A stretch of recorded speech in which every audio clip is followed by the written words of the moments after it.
Okay, so turn-based RPGs. All right.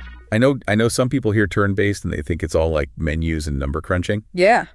But I'm kind of fascinated by how this genre has become this like surprisingly diverse landscape for different players, different fantasies. Yeah, it's true. And I think at their core, these games offer something that's kind of timeless. Oh. That thrill of strategic thinking, the satisfaction of watching your characters grow stronger. Yeah. And just the chance to really immerse yourself in another world. It's like stepping into a living, breathing story. It is. Where your choices actually matter. They do. And sure, sometimes that story involves spending a few hours optimizing your character stats. Right. But hey. Some people like that. Some people find that relaxing. Exactly.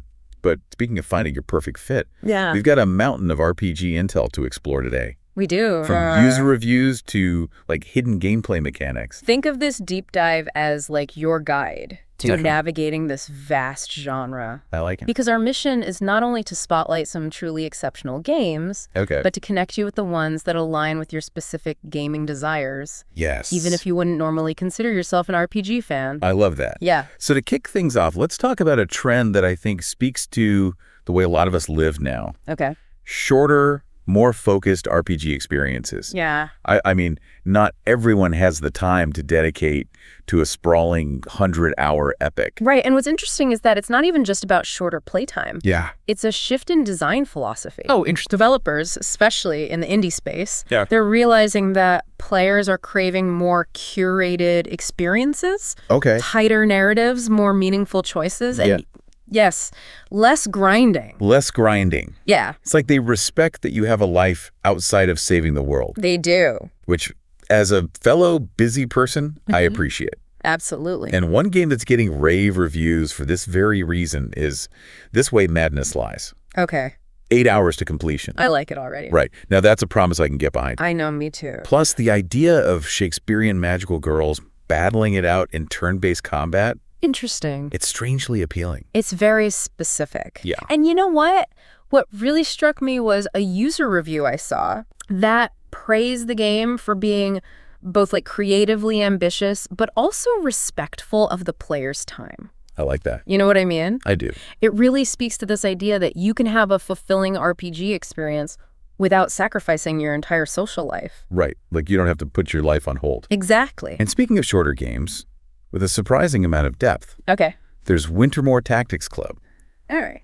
This one clocks in around 10 to 15 hours. Okay. And it blends this charming visual novel style with tactical battles. Interesting. One player even compared it to a more lighthearted Stranger Things. Oh, okay. Which, now that you mention it, yeah, totally tracks with the whole coming-of-age supernatural mystery vibe. I can see that. Right. Yeah. But, you know, while some crave that focused experience, others want to truly lose themselves in a world. Of course. And for those players, yeah, there's nothing quite like a classic dungeon crawler. Dungeon crawlers tap into that primal desire for exploration and mastery. Okay. There's this incredible sense of accomplishment that comes from navigating these complex maps, overcoming challenging encounters, and really mastering the game's intricate systems. It's like the digital equivalent of exploring a vast, uncharted wilderness. It is. But instead of packing snacks, you're packing potions and memorizing spells. Exactly. And for those seeking that old-school dungeon crawling experience, we have Quester. Okay. Which really leans into the genre's roots. Right. We're talking challenging combat, unforgiving environments. Okay. Even a starvation mechanic. Wow. And party-based strategies that'll make your head spin. Hardcore. Oh, yeah. I liked it. One user actually compared it to classic dungeon crawlers like Wizardry and Might and Magic. Oh, wow. Which, for those who don't know, are like the grandfathers of the genre. Right. It's clearly designed for players who appreciate a good challenge. Absolutely. And the satisfaction of overcoming it. For sure. And then on the flip side, you have Infinite Adventures, which offers that first-person dungeon crawling experience, but with an insane level of customization. Oh, wow. I'm talking skill trees that branch out like a magical beanstalk, character creation options that would make your head spin. All right, all right. And importantly, this one emphasizes controller support. Oh, good. Which can be crucial for navigating those intricate dungeon environments. It acknowledges that not everyone wants to be hunched over a keyboard for hours on end. Right. Which I think speaks to the developer's attention to detail. Absolutely. Because there's nothing quite like trying to pull off a complex maneuver in the middle of a boss fight. Right. Only to realize your fingers are tangled in the wrong keys. The worst. The worst. Yeah. And speaking of complex maneuvers, Infinite Adventures has this really interesting take on a gambit system. Oh, okay. Basically, you set up these conditional commands for your characters, like if this, then that, Right. but with a twist. Okay. I'm intrigued. What's the twist? The twist being that skill activation has like a randomized element. Oh, interesting. So it's like you can plan ahead, but the game might just throw a curveball your way. Okay. Just to keep you on your toes. So it injects this element of unpredictability Exactly. into every encounter. Yep. Yeah. Even if you think you've mastered the game's mechanics. Right. But sometimes you don't want predictable rules. Sometimes you don't. Sometimes you want a game that throws the rule book out the window Absolutely. and embraces its own brand of weirdness. For sure. Which brings us to one of my personal favorite categories. Okay. Uniquely weird and wonderful. I like it already. Yes. What do we got? These are the games that defy categorization. Okay. The ones that make you go, what am I even playing? Right. And you know what? Sometimes that's exactly what you need. Yes. A breath of fresh air. Sometimes you just need something unexpected. Yeah. Just to shake things up a bit. It's like stumbling upon a hidden tavern in a sprawling fantasy world. And instead of serving the usual ale they're serving, Yeah. well, who knows? But it's probably glowing and you're definitely curious to try it. I'm in. And that brings us to Athenian Rhapsody. Okay. Okay, so imagine this. Yeah. It's got that Souls-like difficulty, but you're also navigating the complexities of platonic relationships, Okay. all while managing a cooking minigame Wow. and dodging microgames inspired by WarioWare. That's a lot. Oh, and did I mention you can trade entire playthroughs with friends? It's a lot to process. It is. But you know what? It's fascinating is that it seems to work.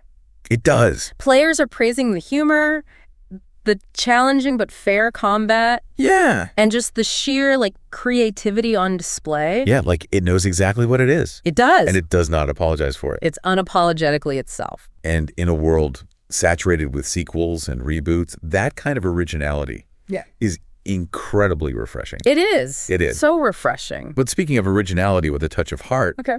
there's Jimmy and the Pulsating Mass, All right. which on the surface looks like this quirky, Earthbound-inspired RPG. Okay. But underneath, it grapples with some surprisingly deep themes. Oh, wow. I mean, players are comparing it to Mother 3 in terms of its emotional impact. That's a bold claim. It is. Considering Mother 3's reputation for its poignant storytelling. Yes. And its blend of humor and melancholy. It makes you feel things. It does.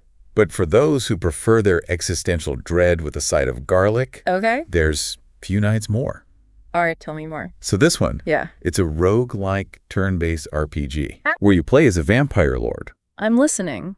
but you're not out to conquer the world. Okay. You're simply defending your castle All right. from these pesky vampire hunters. So that's where the roguelike element comes in. Exactly. You die, you rebuild your defenses. You learn from your mistakes. Yes. Maybe invest in a better garlic press. Right. And it's not just about combat either. Yeah. You're managing resources, you're building up your castle. Yeah. You're even summoning minions. Oh, that's cool. It's like a gothic take on those classic tower defense games, I like it. but with a much darker sense of humor. And speaking of games that blend genres in unexpected ways, Okay. we have Time Break Chronicles. All right. What's the mashup here? Imagine assembling a party of heroes, Okay. but instead of them all being from the same fantasy realm, All right. you're plucking them from different points in history. Oh, that's cool. Like you could have a knight Yeah. fighting alongside a cyborg and a samurai. The possibilities are kind of endless. I know. The possibilities for team compositions and character interactions are very intriguing. Very cool. It's like a history buff's dream team. It is. And the gameplay seems to back up that sense of variety. Okay. One user even commented that it made turn-based combat. Yeah. Interesting. Which, let's be real, is not a word often used to describe the genre. It's not, No, it's not. but it suggests that Time Break Chronicles manages to find that sweet spot between strategic depth Right. and engaging action. Which is a delicate balance to strike. It is. I get it. Speaking of striking a balance, Okay. let's talk about the use of life, which takes this fascinating approach to gameplay. What's that? By blending traditional turn-based combat with QuickTime events. Oh, interesting. Yeah, the bold move for sure. It is. And the developers have actually described it as a good new type of JRPG. Okay, I like that. Which I find intriguing. It is. It suggests they're not trying to simply replicate the past. Right. But to evolve the genre. Okay. To keep it fresh and exciting for a modern audience. It's like they're taking the best elements of those classic JRPGs. Yes. The engaging stories, the strategic combat, the charming characters. Yes. And then injecting them with this like shot of adrenaline to keep things interesting. And speaking of charming, have you heard of the Black Cat Magician? I have not. Tell me more. Okay, so this one, it looks delightful. And it seems to be like perfect for players who are looking for a more relaxed experience. Okay. The visuals are adorable. Cute. The gameplay is more about exploration and character collection. And there's even a roguelike mode for those who want a little more challenge. There's also something for everyone. It's like the gaming equivalent of curling up with a good book and a cup of tea. Okay. Except instead of reading about a magical black cat, you're controlling one. I like it. But if you're in the mood for something a bit spookier, okay, but with a sarcastic edge, all right, there's Osteoblasts. What is this one all about? So you play as a skeleton. Okay. Trying to piece together the truth of their existence in this dystopian future. Classic RPG premise. Right. But with a macabre twist. Exact. And what's great is that the game doesn't take itself too seriously. Okay.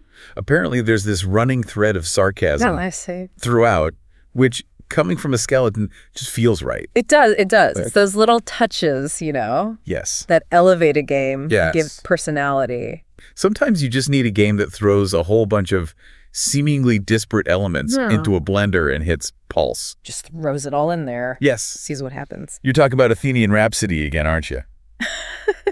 Maybe just a little. That game is like the poster child. It is. For delightfully chaotic energy. I'd say it's like during a blood moon, had a baby with WarioWare, Rhythm Heaven, Mother, and Undertale. I don't even know what that means. It's a lot. But I'm strangely on board with it. It's a wild ride. But for those who prefer their chaos a little more grounded in reality, okay, there's Dungeon Deathball. Now we're talking. Right. What's the deal? Turn-based roguelike meets arcade death sport. What's not to love? It's basically fantasy football. Okay. But instead of a field, you're playing in this brutal dungeon arena. Right. And instead of a pigskin, you're fighting over... Well, let's just say the ball is a bit more sentient. I'm intrigued. One user described it as Into the Breach meets Frozen Cortex. Oh, wow. Which, for those familiar with those games, paints a very specific and very chaotic picture. It's one of those games where you have to be prepared for things to go horribly wrong, but in the best way possible. The best kind of wrong. You know the kind where you accidentally launch your teammate into the path of a spiked wall? Yeah. But then you burst out laughing because... it happens. It's just that kind of game. Exactly. It embraces the absurdity. It does. And sometimes that's all you need. Right. You just need a game that lets you do that. But for those who prefer a more strategic approach to their post-apocalyptic adventures, there's Caravaneer 2. All right, this one for the planners out there. This one's for our listeners who love a good resource management layer baked into their RPGs. All right. Imagine navigating a hostile desert. Not just surviving. But building up your caravan. Right. Trading goods. Engaging in tactical, turn-based combat. Oh, wow. All while managing your supplies. Okay. And keeping your crew alive. It's a lot to juggle.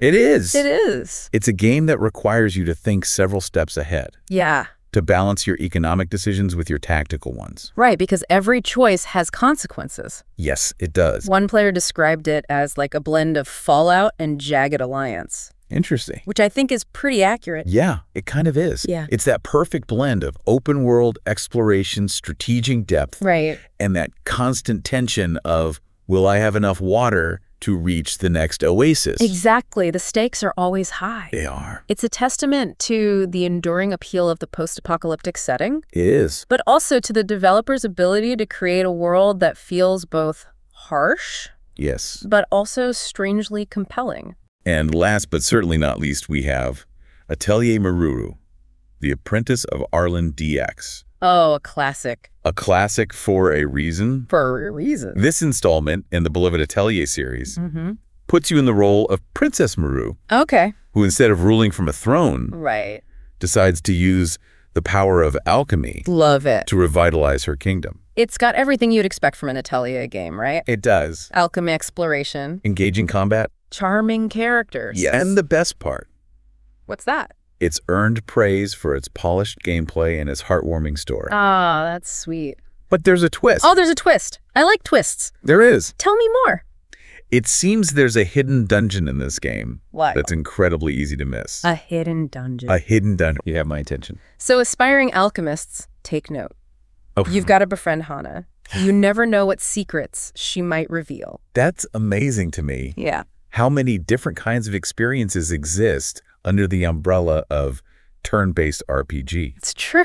We've got everything from managing caravans in a post-apocalyptic wasteland to befriending a talking skeleton with a dry sense of humor. It really speaks to the power of the genre, I think, to tap into such a wide range of player desires. It does. Whether you're looking for a challenge, a compelling story, or just a chance to escape into a world unlike your own. Yes. There's probably a turn-based RPG out there that fits the bill. I think so, too. Yeah. It's like this whole genre is built on the idea that no matter what kind of experience you're looking for, there's a world out there waiting to be explored. Yeah. A story waiting to be told. Right. A character waiting to be embodied. And that's what's so exciting about doing these deep dives. I know. We've only just scratched the surface of what the genre has to offer. So as we kind of wrap up our journey through the world of turn-based RPGs, I'm left with this one thought. What's that? What kind of world calls to you? Good question. What kind of story resonates with you? Yeah. What kind of hero do you want to become? Because somewhere out there, amidst the pixels and the dialogue boxes, lies an experience tailored just for you. Oh. Maybe it's a classic dungeon crawler that reignites your sense of adventure. Okay. Or maybe it's a genre-bending indie darling that challenges your expectations. Yeah. Or maybe it's a game about friendship and loss. Or the simple joy of brewing the perfect potion. It could be anything. It could be. It could be anything. The important thing is to keep exploring. Yes. Keep experimenting. Keep an open mind. Most importantly, keep an open mind. Yes, I like that. Because you never know. You might just stumble upon that one hidden gem. That's right. That one game that changes the way you think about the world. Yes. Or maybe just the way you spend your Saturday afternoon. I like it. Yeah. On that note, we'll wrap up this deep dive into the world of turn-based RPGs. We hope you enjoyed the journey as much as we have. Until next time.